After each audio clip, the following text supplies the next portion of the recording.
Columbia brings you as guest stars two deft players from the movie lots of Hollywood, the stages of Broadway, Mr. Landy and Mr. George Coulouris. They are here to spend with us a half hour of suspense. Suspense is compounded of mystery and suspicion and dangerous adventure. In this series are stories calculated to intrigue you, to stir your nerves, to offer you a precarious situation and then withhold the solution until the last possible moment.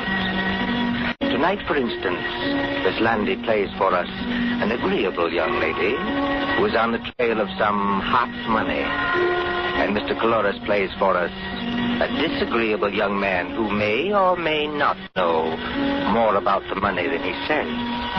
We trust that with this tale we shall keep you in suspense. For Suspense tonight, CBS presents Alyssa Landy and George Coulouris in Nothing Up My Sleeve by John Dixon Carr.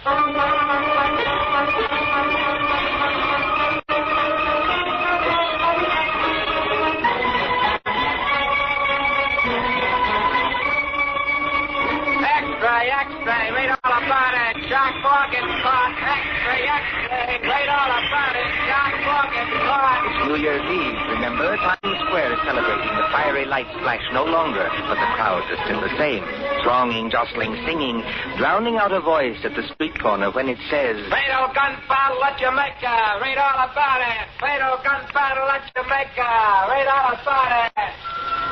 But would that cry perhaps reach as far as a large and sedate country house some 20 miles from New York? Out there, the earth is sealed up with snow. The white pillars of the house rise up high and ghostly against it, showing no outward light. A lonely house, this mansion in Fir Woods. Just the place for a murder, I've always said.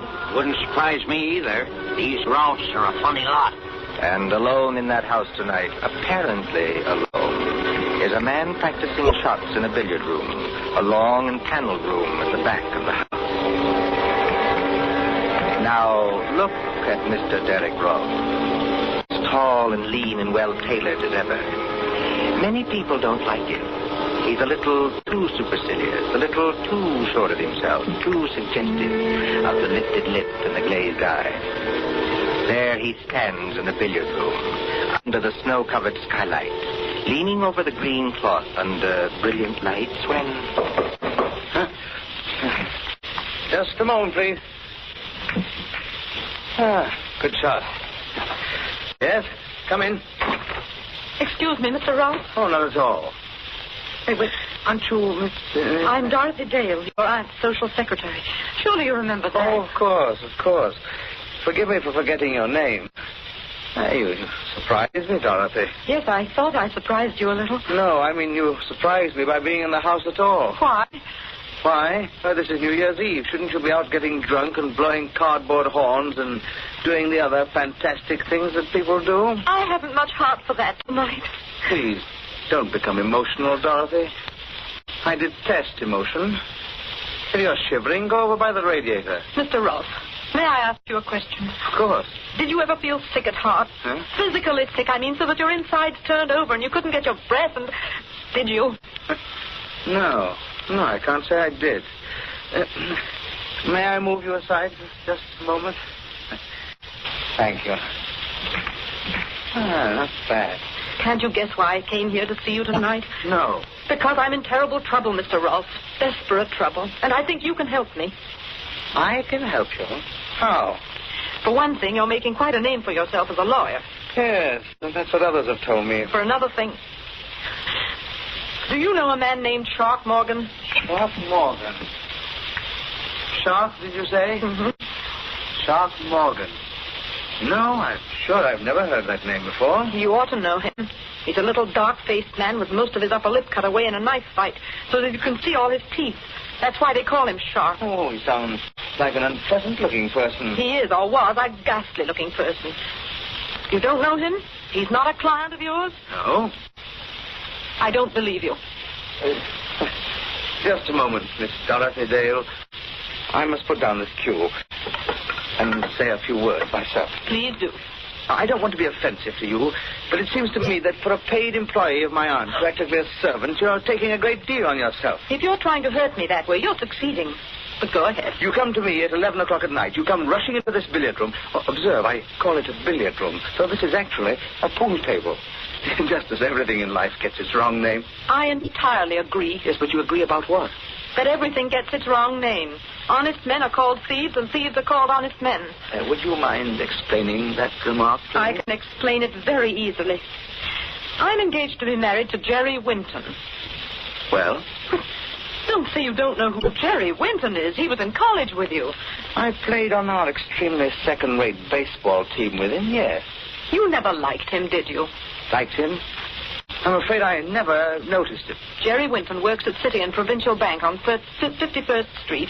He's a teller there. Does that mean anything to you? No. You see, it's not my bank. I was at the City and Provincial Bank yesterday afternoon. Yesterday afternoon, Mr. Rolfe. Just before closing time. It was a dark day and the lights were on. There weren't many people in that big marble hall. I went up to Jerry's window, if that's what you call it.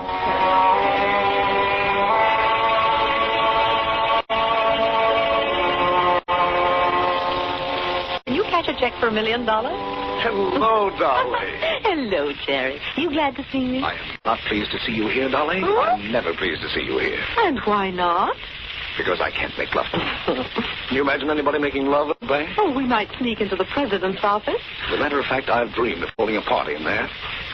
But it'll never happen unless I'm fired, which is very likely. Jerry, sometimes I wish you weren't so easygoing. I'm not easygoing with the bank's money, Dolly. Otherwise, I'd be shoving it out to you through the window in double handfuls like this. Jerry, for heaven's sake, no. State your business, madam. The convict in the next cage is watching us already. I want to cash a check. Here it is. $20. That is, if my account can stand it. Yes, I think we can manage that. How'll you have it? Oh, it doesn't matter anyway. Jerry, What's wrong? look over there. Where? Over there by that marble table with the pens and ink on it. The little man with no upper lip to his mouth and all his teeth showing. Ugly-looking devil, I admit. He's carrying something like a violin case. Hold on. I've seen that fellow someplace before. Of course you have. Don't you remember where? It was out at Mr. Rolfe's house in the country when you came to visit me last Sunday. The man with the teeth and 5 other men were coming out on the porch as we were going in. Wait a minute, Dolly. That's not all. What is it? There's some very funny-looking customers in this bank right now. Where? At Mr. Wallace's window. At Mr. Robinson's window. And up by the guard at the front door. They don't seem to make any sound. As though they all wore rubber-soled shoes. Jerry, something's going to happen. I know it is. Unless I can get off this stool. I want just to call your attention, folks. Just to call your attention. Now, just stay where you are, all of you. Nobody can hide. Darling, I'm scared. Well, what shall I do? You stay over there. Just stand still. Don't dare turn around. The man with the... Yes, he's got them. We don't want any funny business about alarm bells, see? One of the boys is already gone behind to take up the collection. Now, just stay where you are. That's all you got to do. You can't get away with this. Oh, look, boys, here's a guy at the front with a nice mahogany desk and a plate with his name on it who says we can't get away with it. That's Sean. I don't do it, Sean. I wasn't in our order, so we can't get away with it. He's crazy. Now here's somebody else talking. Jerry! There, somebody over there. Oh, you kid. Move to one side of the window, Dolly. Move to one side of the window. Don't worry, kid. I ain't gonna hurt you. No? Not a bit of it. Thanks for helping us. You'll get your cut later. What do you mean, my cut? It's what I said. You'll get your share when we divvy up. I don't know anything about this All robbery. right, kid. We'll take care of you. I tell you, I don't know anything about this robbery. Jerry!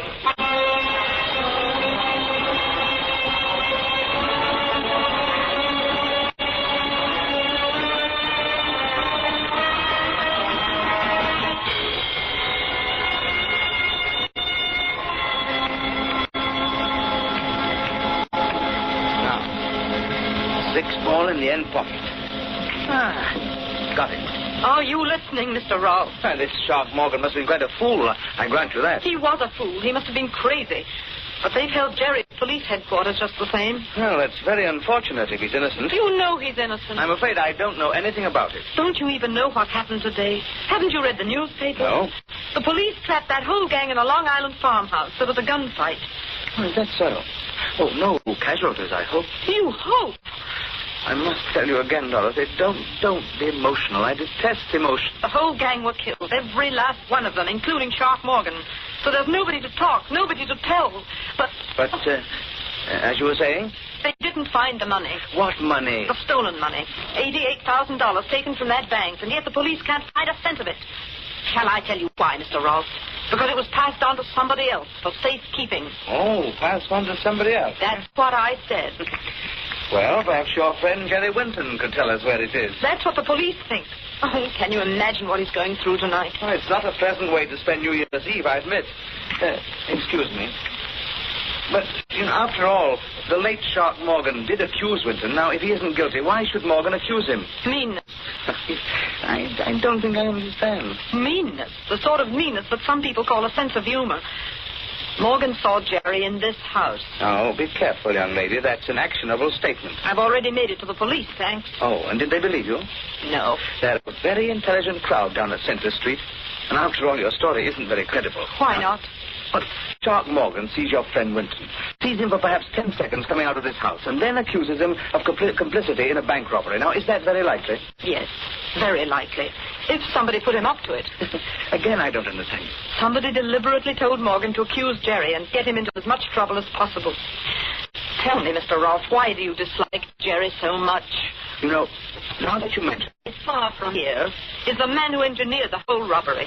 Planned it and staged it and got his accomplices killed. My goodness, he must have supernatural powers. No witnesses, nobody to testify. Oh, if I could only find the money. $88,000, I think you said. If I could only find the money and prove who'd done it and prove Jerry innocent and just for 1 second get past that devilish smug mask of yours that's driving me.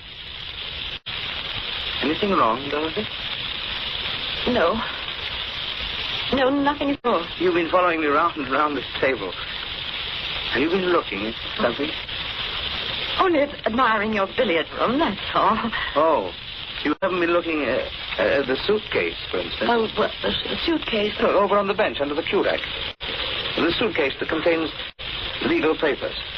I hadn't even noticed it.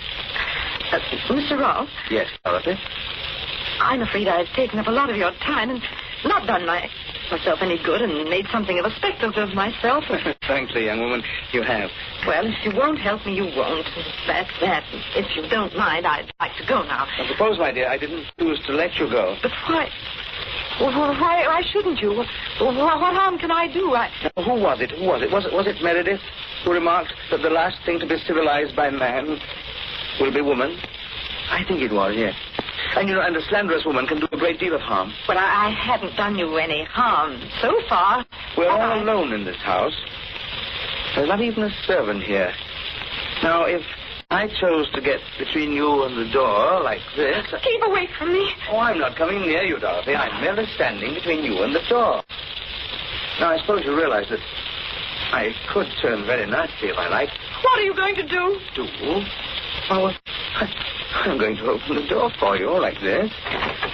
I'm going to say, God bless you, my child, as befits a New Year's greeting. I'm going to show you out and wish you good night. You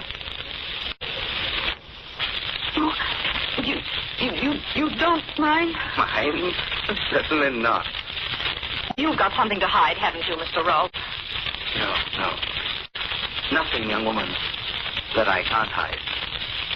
Good night.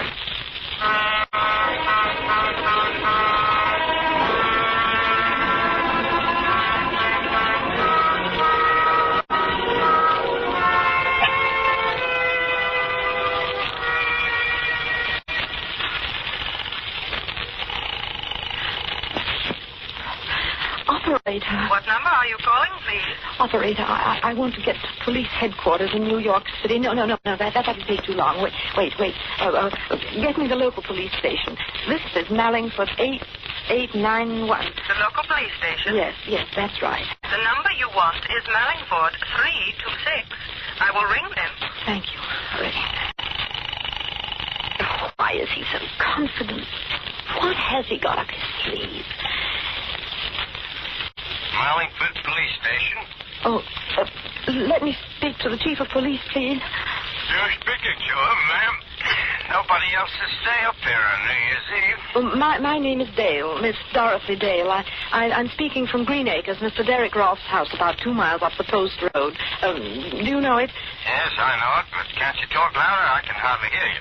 I don't dare talk loud. I'm speaking from a phone just outside the billiard room door. Well, what about it? Listen, you want to recover the city and provincial bank money, don't you? Sure do, miss. That money's hot, but... Well, it's here. It's in this house, in this billiard room now. Oh, who's got it? Derek Rolfe himself. Look, miss, is this on the level? I swear it's true. I've seen the money. The Rolfes are prominent people, you know. I can't help that. There's a big suitcase completely full of money in packages fastened with the paper label of the city and provincial bank. And that's not his own bank. Take it easy now. The lid of the suitcase wasn't quite closed. He thought he'd be alone here tonight, and that's why he was careless. Does he know you saw the money? Did I see the money? I'm not quite sure. You're not sure? No, I could almost have sworn he knew I saw the money, but he didn't seem to care. Be careful. The billiard room door's opening. Well, I heard someone using the telephone out here. Excuse me, Mr. Roth. I only... What's this about the door open? Oh, these doors are rather thick, Dorothy, but I was under the impression that I heard somebody say police. Yes. Well, yes, you did. You weren't phoning the police by any chance, were you? Yes, I was. But why? Go on. Why? As a matter of fact, I was trying to get in touch with Jerry. That's it. He's at police headquarters in New York, and I was trying to get in touch with him to see if they'd let me talk to him on New Year's Eve. You know, I thought it would cheer him up. Look, miss, this is the Mallingford chief of police. Are you still there? What's that? What? Mallingford? Well, it's a New York call relayed through the local station. You don't mind? Not at all. Please go right ahead. Oh, by the way. What? I don't think you'll find that money, young woman. Good night. Listen, miss. Are you still on the end of the wire, or aren't you? Yes, but I couldn't talk to you. He was here. Who was there? Derek Rolfe. He said I'd never find the money. You mean he admits he's got it? Well, no. He just smiles and smiles. He's got some trick up his sleeve. I know it. Well, it'll have to be a good one. Please, never mind that. Can you come over now? Oh, all right, miss. I'll take a chance. Who else is in the house with you? Nobody. I'm all alone with him. What are you going to do if he tries to light out with the money? I don't see what I can do. That's all the more reason for you to get here quickly. I swear you'll find the money in that billiard room. Only hurry.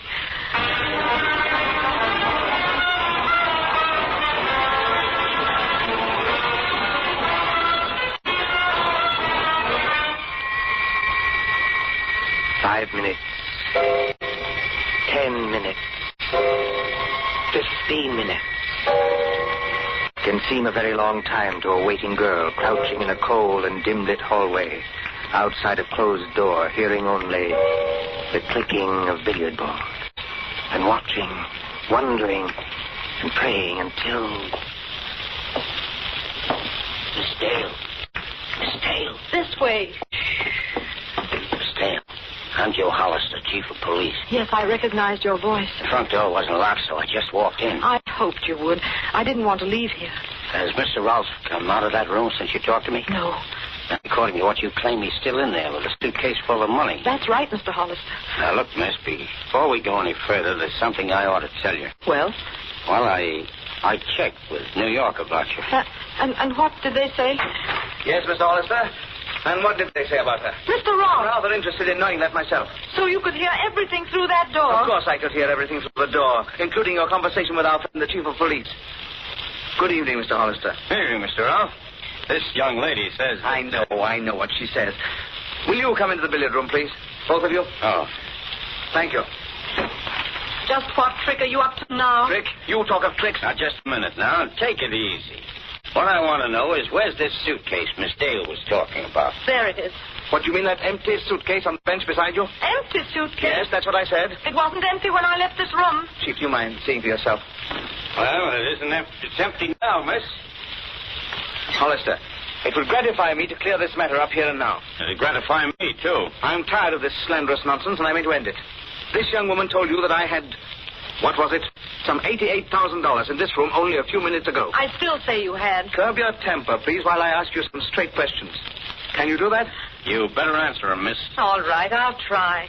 Did I or did I not leave the billiard room at any time? No, you didn't. Good.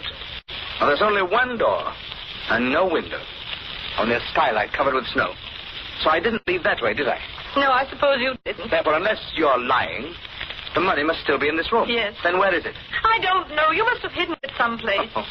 Where? I'm afraid Mr. Rouse right, miss. Take a look around you. One pool table. Comes apart so you can examine it. One radio. Go on, examine that too. One overhead light, one standing lamp, one bare bench, one rack of cues, one rack of pool balls. Now, that's everything. Now, can you tell me where I could hide enough money to fill a suitcase? No, I can't. It's impossible, miss. The stuff's not here. It must be here. It's either here or else... Or else what? Or else it vanished. Oh, Mr. Hollister, haven't we had quite enough of this? Yes, I guess we have. Now, look here, Miss Dale. I like the way you talked, and I thought you were talking straight. Will you just tell me why you tried to string me along like that? You know, I think I can tell you, Chief Hollister. I wasn't exactly asking you, Mr. Ralph, but... Well, go ahead. You know, perhaps, that she's engaged to a man who was mixed up in the city and provincial robbery. He was not. It was neither a very clever nor a very far-sighted attempt. I'm inclined to think that she'll not have a job when my aunt returns. But as I say, it was a case of any old attempt to shield Jerry Winton. Did somebody mention my name? Jerry. Oh, Jerry. Eddie, I'm alive. I'm not a ghost. You needn't dive at me like But that. how did you get here? How did you get away? I was trying to tell you, miss, when our host butted in. The DA is convinced your young man had nothing to do with this. That's right, Dolly. And I thought I'd better come out and take you back to New York with me. I was never so glad to see anybody in my life. Put your arms around me. I don't suppose you'd mind if I picked up this cue and went on practicing. Let's try the 8-ball all the way down the table. Come on, Dolly. It'll be New Year's in a few minutes. There's nothing to worry about. There is something to worry about. He's got the money, the whole $88,000. I know it. I'm sure of it. Only we can't find it. It's hidden somewhere in this room. As I said before, haven't we had just about enough of this? The chief of police there won't believe me, but it's true. I've heard a lot about that money myself. I'll bet you have, son. For nothing but hot money, hot money, hot money, and where is it, where is it, where is it, until I thought I was going off my nut. If I could prove Derek Rolfe had anything to do with this, Dolly, what's the matter? Mr. Hollister, Yes, miss? I think I know now where he's hidden the money.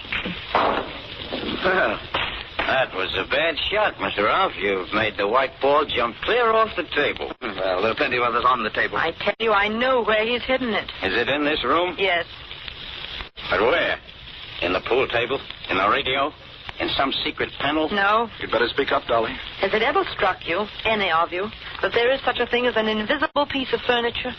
An invisible piece of furniture? You mean we can't see it? No, it's in plain sight. It's smack in front of your eyes. But nobody ever sees it. You can't see it now. We may not understand you, Dolly, but by George, Derek Rolfe does. Look at his face. Yes. I'm looking at it. What's the matter with all of you? Please don't become emotional, Mr. Rolfe. I detest emotion. Miss, there's a reward of $10,000 for the recovery of that money. If you know where it is, tell us. There's nothing easier. It's... Before that young woman says something she may regret, please listen to me. You've got him, Dolly. I don't know how or why, but you've got him. Go on, Mr. Ralph. Tell me, Winton, you and I used to play on the same baseball team, didn't we? That's right. What about it? What did I play on that team? You were the pitcher. Why? Was I good? You're the best control and the best fast one I ever... Wait a minute. Why are you picking up that pool ball? What are you going to do? Take it easy, Mr. Ralph. You three are across the room from me. I have a number of rather dangerous objects on the table here, and I'll split that girl's skull if she says another word. Don't be a blasted fool. Think I can't do it? Well, does that convince you I haven't lost my pitching arm? You didn't even get a chance to raise that gun. No, you don't. Don't try to pick it up. Just let it lie there on the floor. Get behind me, Dolly. You stay where you are. Oh, a step off first base and... Maybe you'd better listen to him, Miss Dale. Well, what are you going to do, Ralph? You can't keep us here forever. I don't propose to keep you there forever. I'm not so enamored of your company. Now, what's the game? Well, I'll make a bargain with you. Well? My car's outside, with a little more gas than the state allows. Give me 1 clear hour to get away. Well, what do you say? I'm a cop, Mr. Ralph. I can't make any bargains with you. No?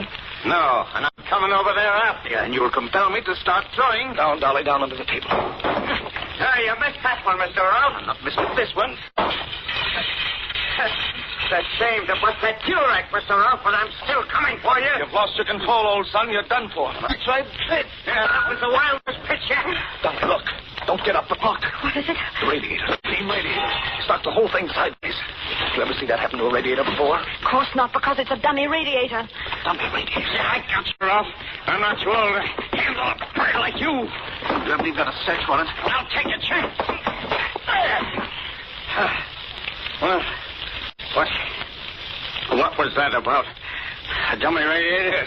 Look here. It's got a little oil burner inside to make it give out heat. Yeah?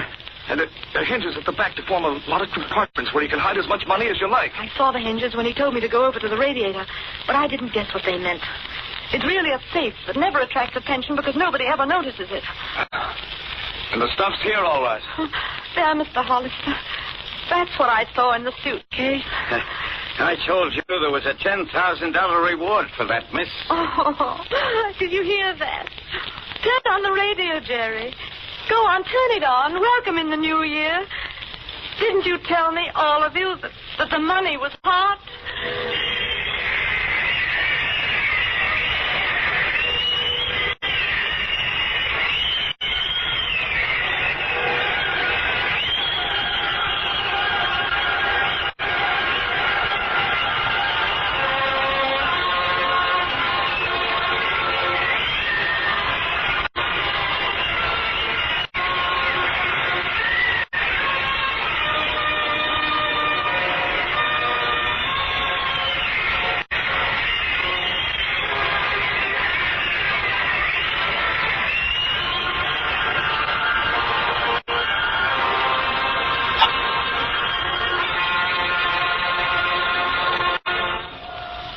And so ends Nothing Up My Sleeve, starring Alyssa Landy and George Coulouris.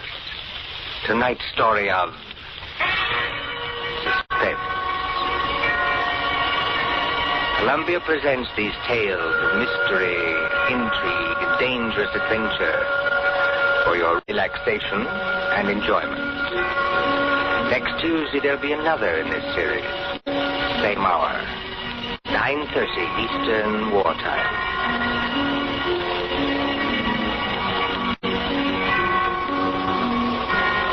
William Spear, the producer. John Dietz, the director. Bernard Herrmann, the composer, conductor, and John Dixon Carr, the author. Our collaborators on Suspense.